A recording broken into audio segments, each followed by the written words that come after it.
1918. január 8-án Thomas Woodrow Wilson amerikai elnök nyilvánosságra hozott egy 14 pontból álló nyilatkozatot, amelyről úgy vélte, az első világháborúban harcoló felek számára jó kiindulási alap lehet a 3 éve tartó háború mielőbbi befejezéséhez.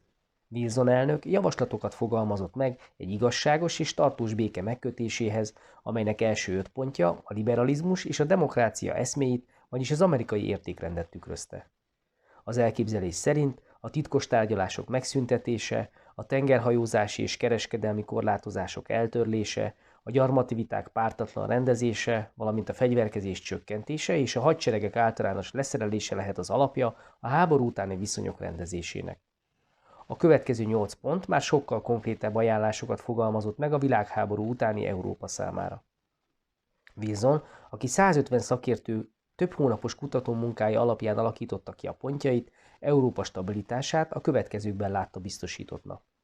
Belgium és Lengyelország függetlenségét helyre kell állítani, Elzász-Lotaringiának vissza kell kerülnie Franciaországhoz, a megszállás alatt álló balkáni és orosz területeket ki kell üríteni, és az ott élő népeknek önrendelkezési jogokat kell biztosítani.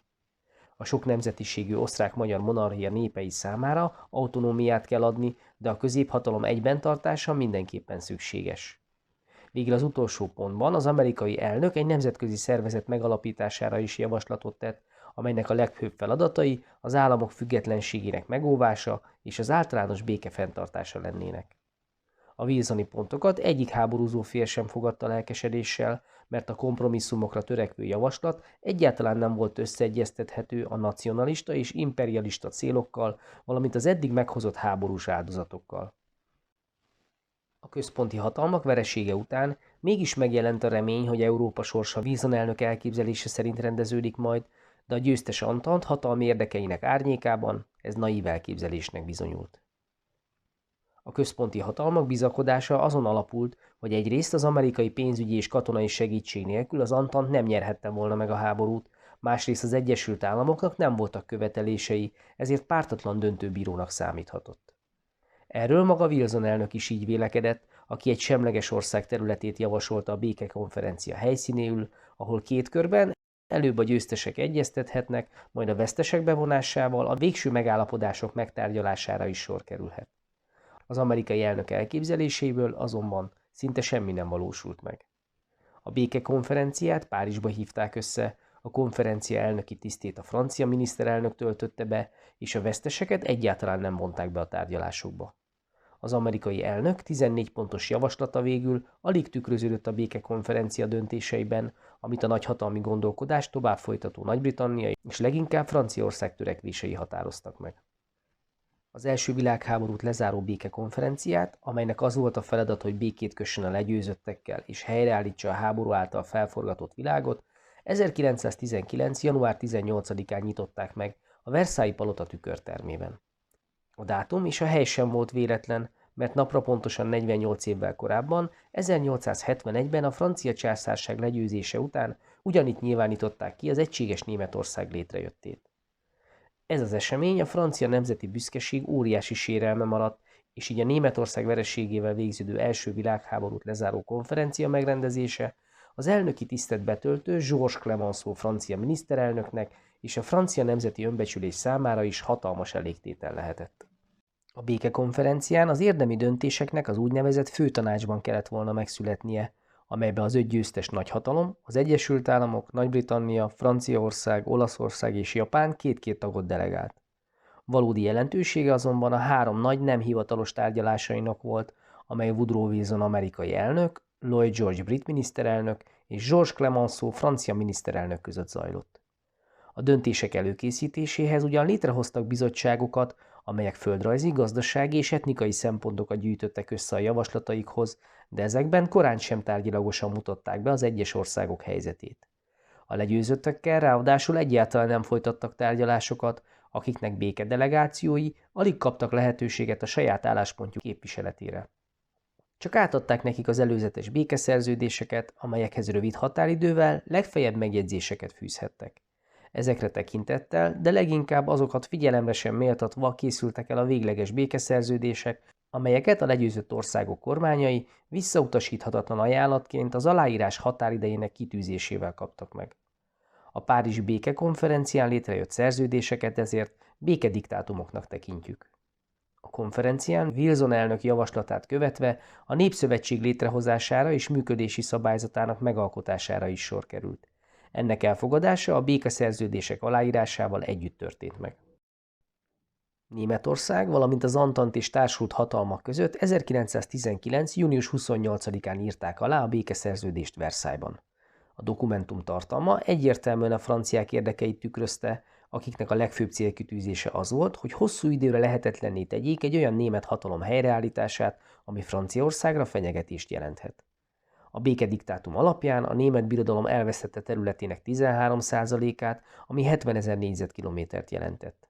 Ezeken a területeken a birodalom összlakosságának 10%-a, vagyis 6,4 millió lakos élt, bár a tényekhez hozzátartozik, hogy ennek közel fele nem volt német nemzetiségű. Nyugaton Belgium megkapta a nagyrészt német ajkú Öpen-Malmedy körzetet, a Luxemburg nagyhercegség függetlenné vált, a Rajna folyó bal partja és jobb partjának 50 kilométeres sávja demilitarizált övezet lett, ahol sem erődítményeket nem lehetett építeni, sem katonákat nem lehetett állomásoztatni. Franciaország megszerezte a majdnem 2 millió lakosú Elzász-Lotaringia tartományt, és az észak-franciaországi szénbányákban okozott károk fejében 15 évig megkapta a Szár-medence szénbányáinak tulajdonjogát, azzal a kiegészítéssel, hogy 15 év elteltével a területen élők népszavazással dönthetik el, hogy Németországhoz vagy Franciaországhoz akarnak csatlakozni.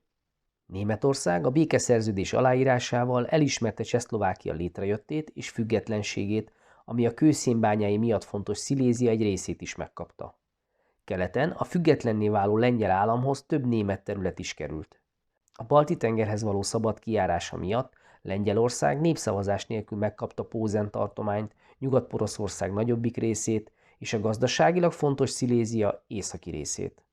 A kizárólag németek lakta Danzig kikötővárost népszavazás nélkül kivették a német területekből, és a Népszövetség védelme alatt álló szabad várossá nyilvánították. A békeszerződés szigorúan megtiltotta Ausztria és Németország egyesítését, politikai vagy gazdasági unióját, vagyis az Anschlusst, hiszen a francia nagyhatalmi logika szerint nem lehet Németországot keleten kárpótolni Ausztriával, ha nyugaton elvették tőle Elszász-Lotaringiát. Németország elveszítette az összes gyarmatát, amelyek nagyrészt népszövetségi mandátumterületek lettek, és azokat a továbbiakban a győztes nagyhatalmak igazgatták. A Versailles békeszerződés részét képezte a fegyverkezési korlátozás is. Németország legfeljebb 100 000 fős hivatásos haderőt, 4 000 fős tisztikart és 15 000 fős hadiflottát tarthatott fent. Megtiltották az általános hadkötelezettséget, a nehéz fegyverek, harci repülőgépek, tengeralattjárók és nagyobb hadihajók gyártását, és néhány kivétellel elrendelték a meglévő hajók kiszolgáltatását.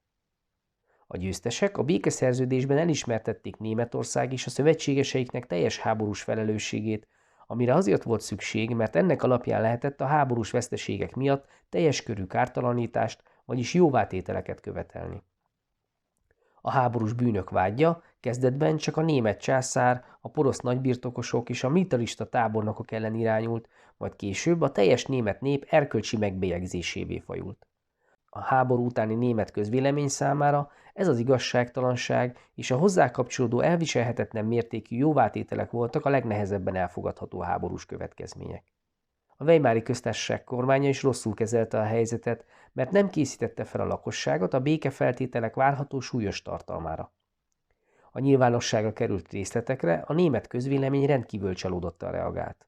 A németek többsége ugyanis abban reménykedett, hogy a monarchia megszűnése miatt a fiatal demokrácia inkább segítséget kap a győztesektől az újrakezdéshez, és nem elviselhetetlen nehézségeket.